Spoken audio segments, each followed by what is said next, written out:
মাধবপুরের তেলিয়াপাড়ায় মাজার পরিচালনা নিয়ে মারামারি।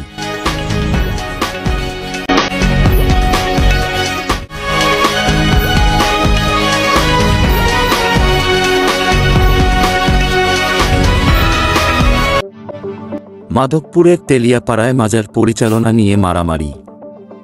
মাধবপুর প্রতিনিধি। হবিগঞ্জের মাধবপুর উপজেলার তেলিয়াপাড়া হযরত শাহ চান মিয়া সাহেবের মাজার পরিচালনা নিয়ে মারামারি। বুধবার বেলা 11টায় মাজার এলাকায় এ ঘটনা ঘটেছে। স্থানীয় সূত্রে জানা গেছে, মাজারের ওরস উদযাপনকে সামনে রেখে বুধবার সকালে মাজারে সমবেত হন ভক্তবৃন্দরা।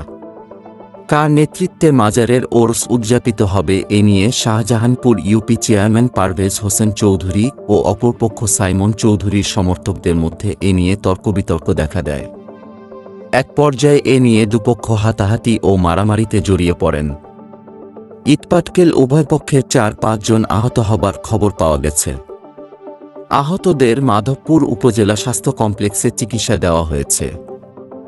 খবর পেয়ে পুলিশ মাজারে যাওয়ার পর পরিস্থিতি শান্ত রয়েছে।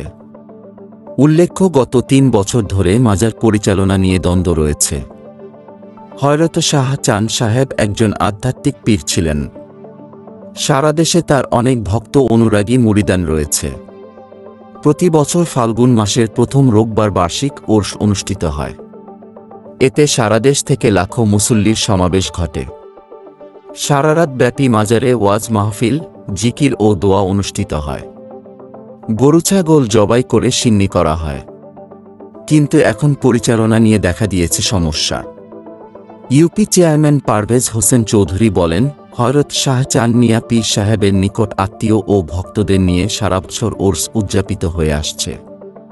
কিন্তু গত 3-4 বছর রাজনৈতিক প্রভাব কাটিয়ে জোরপূর্বক মাজার দখলের চেষ্টা করছে একটি রাজনৈতিক দলের গুটি কয়েক লোক, যেটি মাজারের ভক্ত অনুরাগীরা মানতে রাজি নন।